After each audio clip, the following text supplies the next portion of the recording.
Olá, vamos conversar um pouco sobre as línguas da Bíblia, os idiomas da Bíblia. Eu sei que já nós falamos sobre isso nas séries de bibliologia, na verdade não nos vídeos, mas nas aulas presenciais. Mas eu quero falar um pouco sobre isso por causa dos nomes de Deus, porque isso cria um pouco de confusão na hora de analisar os nomes.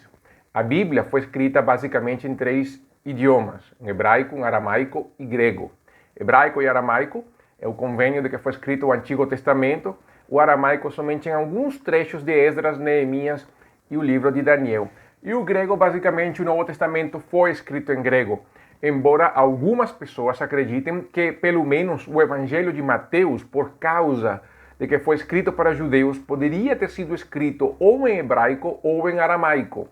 Na verdade, na época de Jesus, a linguagem mais usada em termos religiosos era o aramaico, já não mais o hebraico. Quando nós vemos, por exemplo, Paulo falando ao povo em Atos capítulo 22, Paulo usa o aramaico para se referir, para falar com o povo. E por isso, quando Jesus fala Eli, Eli, lama sabachthani, o povo não sabia muito bem o que ele estava dizendo. Enfim, por que eu falo sobre isto antes de falar sobre os nomes de Deus? Porque, pelo menos, o grego, o hebraico tem um detalhe que, na verdade, acaba se tornando um problema, que é a pronúncia das palavras. O hebraico não tem vogais, todas as letras são consoantes. E algumas têm certo grau de som que parecem consoantes, mas não o são. Mas são letras aspiradas ou inspiradas. Pode ser oh. Então, esse som torna complicado muitas vezes a colocação do nome. Para isso, os masoretas eles criaram um sistema de pontos no hebraico. Você pode ver alguns manuscritos com pontos nas palavras no hebraico. Esse é o hebraico masoreta, que foi feito assim por eles, justamente para facilitar a pronúncia das palavras no hebraico. Isso traz um problema, porque você começa a ler o texto baseado nos masoretas, achando que essa é a pronúncia certa e poderia não ser. Então, quando nós olhamos os nomes de Deus no hebraico, nós temos essa questão. Começamos a ver as pronúncias e nós vemos que nas traduções, nas transliterações ou no uso das palavras pelos comentaristas ou teólogos, ela varia. Você pode ter El, pode ter Ul, pode ter Elohim, pode ter Elohim, pode ter Javé, Jeová, Jahu. Tem um monte, sim, muitas maneiras de pronunciar por causa justamente da perca da pronúncia correta.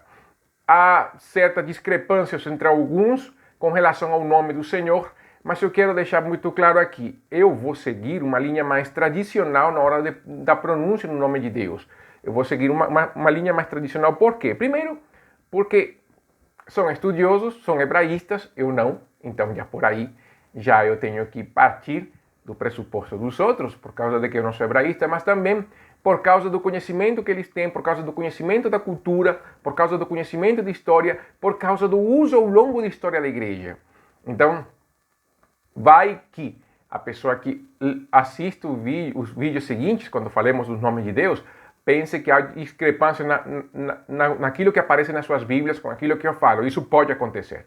Isso vai acontecer, aliás. Mas o mais importante de tudo é conhecer a raiz do nome, o porquê, e o que Deus queria se manifestar nesse momento, quando manifesta o seu nome.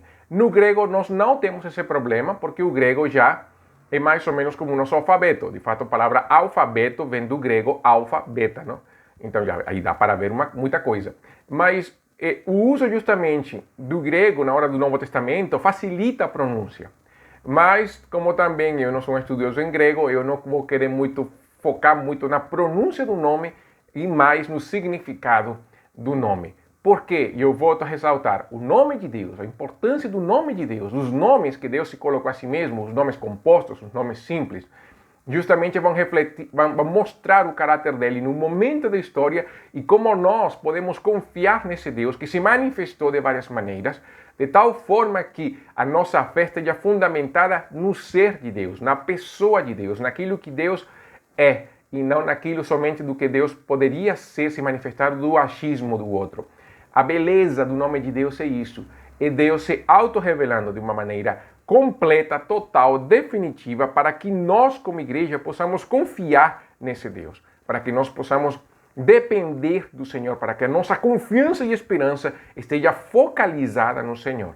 Então, depois desta introdução, agora sim, na próxima série de mensagens, esta segunda introdução aos nomes de Deus, mas eu acredito que era completamente necessária, eu vou sim começar a falar dos nomes de Deus, começando pelo Antigo Testamento, para concluir no Novo Testamento. Então, nos acompanhe. Os nomes de Deus têm uma beleza, tem muita coisa para nos ensinar. É muito lindo e pena que hoje as pessoas usem o nome de Deus mais como amuleto do que o significado real e o que isso pode significar para cada um de nós. Então, que nós possamos tirar esse senso de amuleto dos nomes de Deus e possamos usar os nomes de Deus da maneira certa, da maneira bíblica, do jeito que Deus quis fazer. Então, para isso, nós estamos aqui em Teologia Básica.